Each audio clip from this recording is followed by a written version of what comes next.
Assalamualaikum warahmatullahi wabarakatuh dulur. Hari ini ada kiriman dari beliau yang ada di Cilacap ya. Ini kiriman inverter las Lakoni lagi-lagi merek Lakoni Falcon 120E dengan gejala yang cukup parah sepertinya, karena ini sudah pernah dicoba diperbaiki tapi gagal ya, atau gagal servis, dan ini sudah amburadul. Ini kenapa pakai plastik seperti ini? Saya juga nggak tahu. Ini elko-nya yang satu putus kakinya atau pedot ya kakinya putus ya, yang satu elko primernya.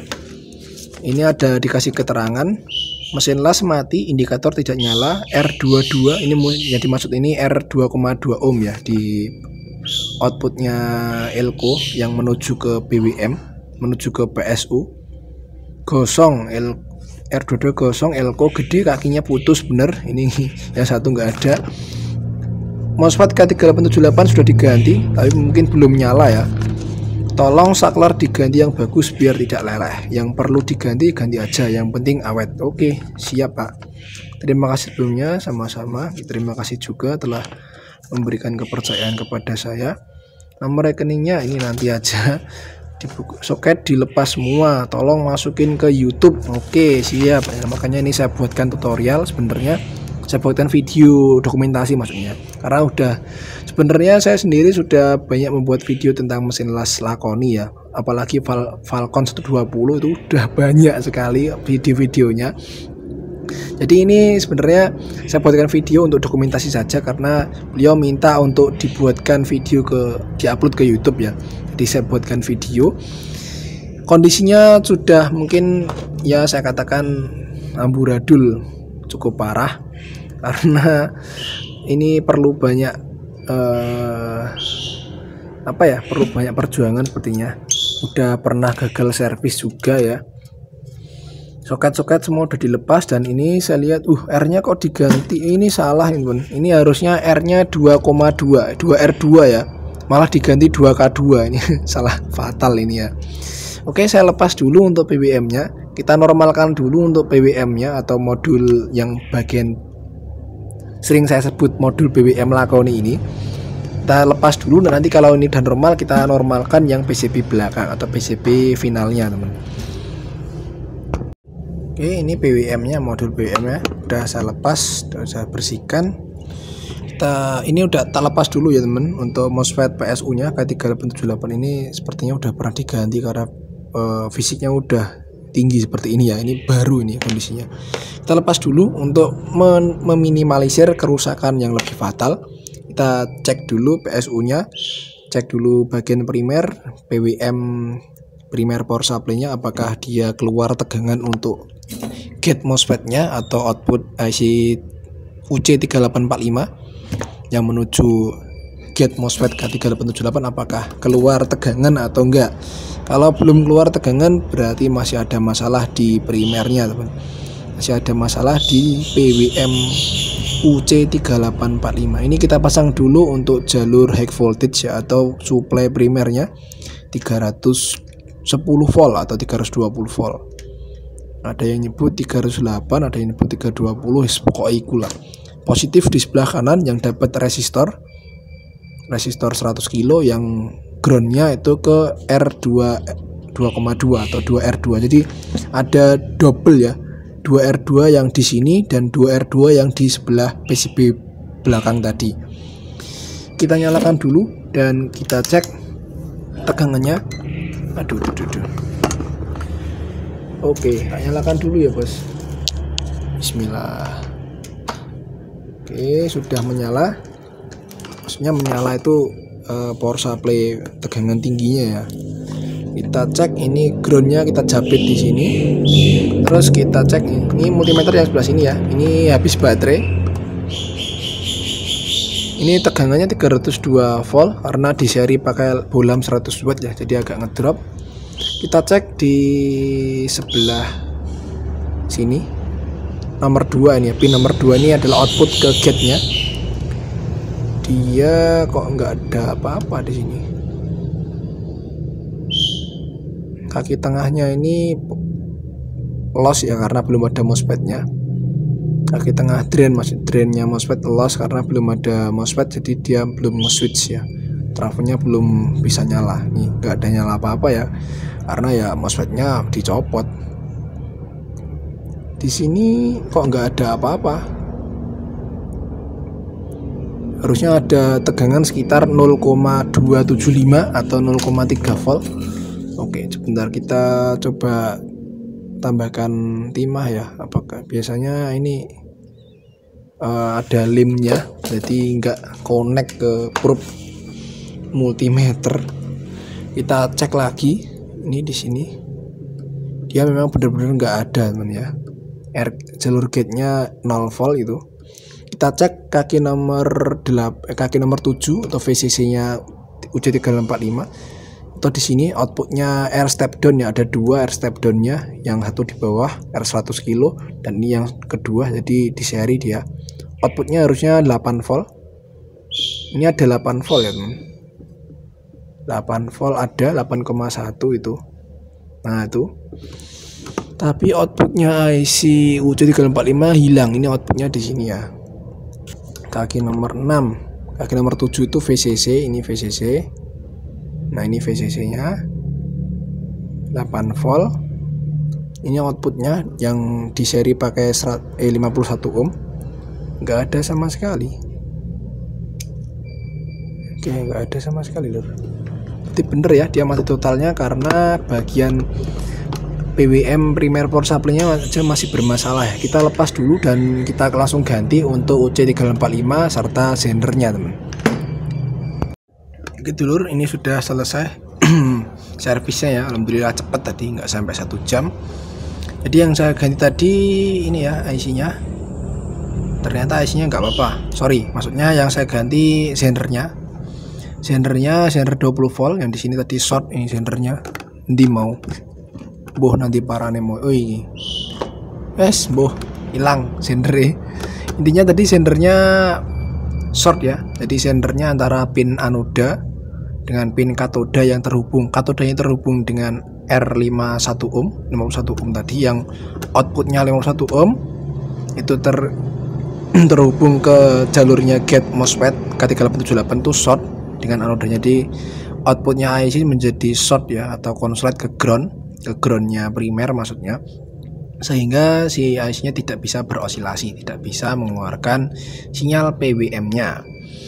Ini sudah jadi ini yang saya katakan tadi ya, di jumper antara apa kata tadi saya belum ngomong ya, belum ya kayaknya.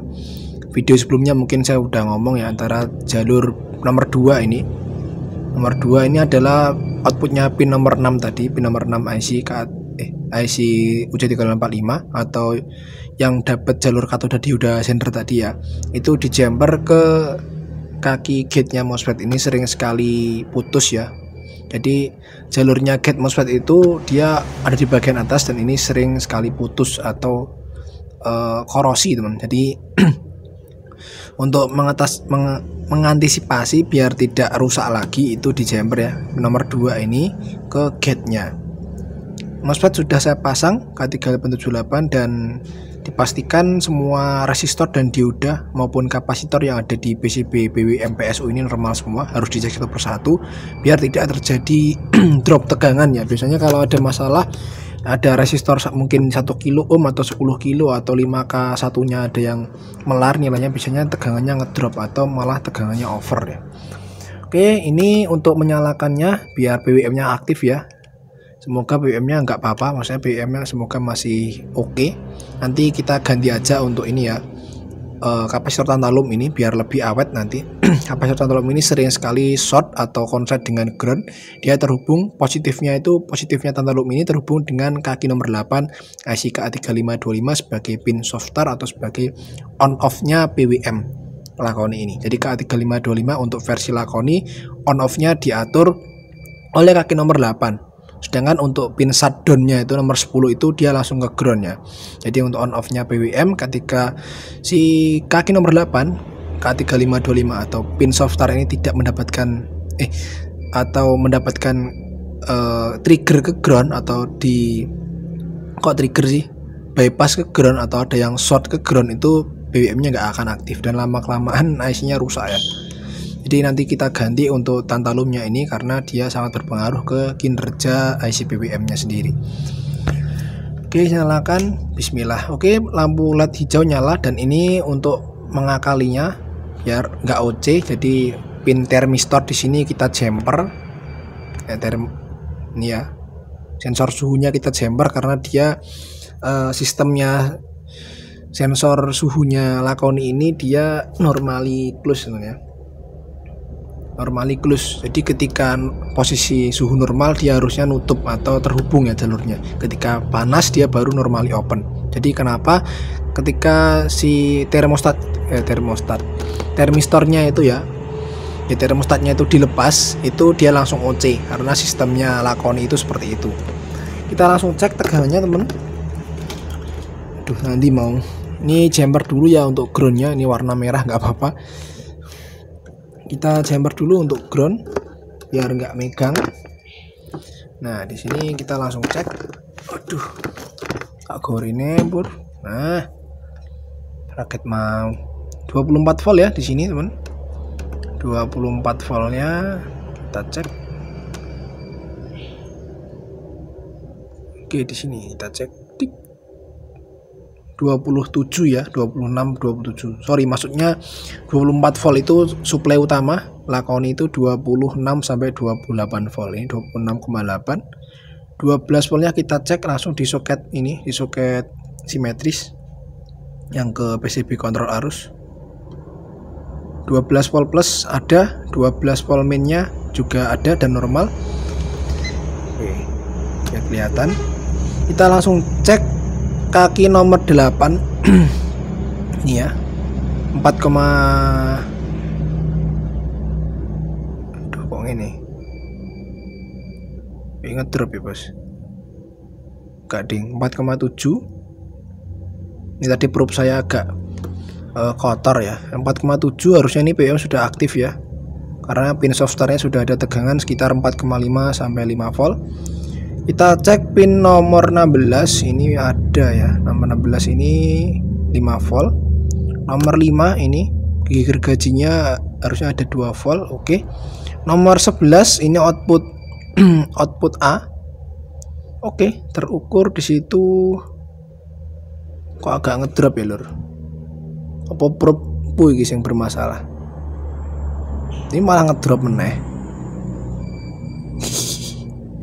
Kenapa ini? Kenapa?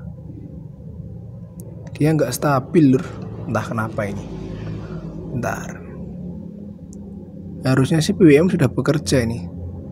Nah ini ya 5 volt. Tadi probe-nya aja yang kotor teman ya. 5 volt ini. Output A nomor 11 5,3. Ya maaf ya tadi ketutupan.